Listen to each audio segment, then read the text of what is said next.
The fact that the Joker sought out the Qataris for this airplane poses increased ethical questions. Good morning, Boo-Boos. How are you? It's being reported yesterday that it wasn't actually the Qataris that just decided to give him this beautiful, opulent gift of a $400 million 787. The Joker went shopping for one. That's because he thinks the Air Force One is ghetto and it's below his standards.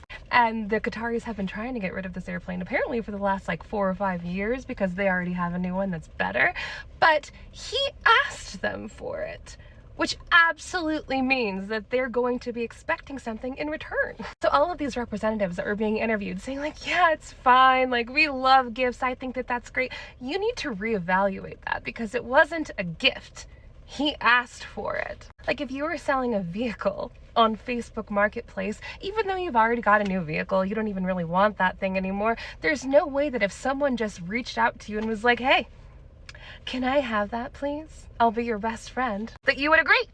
You would never acquiesce to that request. But seemingly the Qataris did. Yeah, right. There's a reason why it's illegal for our political leaders to take gifts from other nations because obviously you're going to need to do something in return, and there will come a time when the Qataris call in that favor. And the Joker is going to be forced to choose between our national security and the debt that he has incurred with a nation who actively funds schmirrorism. That's a problem. Can you say quid pro quo? Yeah.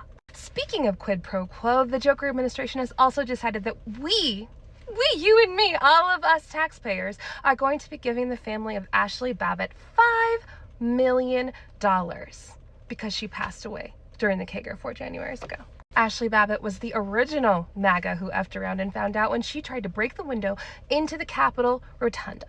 She tried to climb through it. There was a whole line of Capitol police officers with their naughty things that were aimed at her, and they told her, stop, if you keep going, I will have to, and she did it anyways.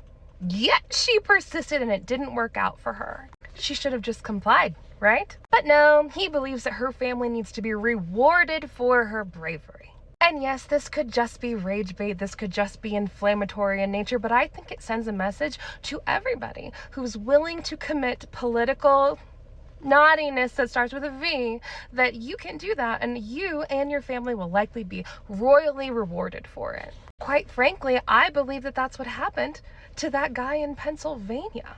You know, the one who owned the ear-piercing pagoda? Because how on earth do we not know anything about him? How do I know more information about Kilmar Abrego Garcia than I do about this guy? Almost a year later, there's no 2020 specials, there's no Dateline specials, there's no podcast. We know absolutely nothing about it. This seemingly impossible thing happened where a person was sitting on top of the only building for yards, hundreds of yards, the only place that you could possibly have gotten that vantage point. He somehow outsmarted the SS while everybody pointed at him and screamed and said that he was there, and then nothing. Because presumably he's a genius, right? How did he outsmart the SS at 20 years old? How come none of his friends are coming out being interviewed? How come nobody's talking about who he was as a child? It's very unusual. But, the political V word done on behalf of him is royally rewarded.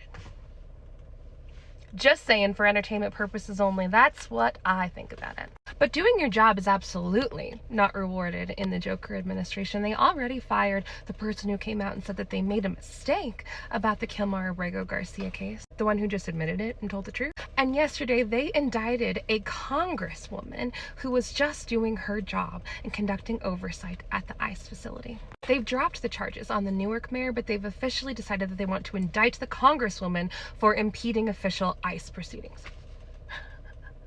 So Ashley Babbitt can impede an entire contest and she gets $5 million, but one woman is standing outside of an ICE facility in her own jurisdiction and she is now facing prison time. Give you one guess what shade she is. The Joker is also talking about investigating Beyonce and Oprah because they endorsed Wonder Woman during the last contest, and he doesn't think that Taylor Swift is hot anymore. What is this world? Is the Annabelle doll planning on stopping by Pennsylvania Avenue? Asking for a friend.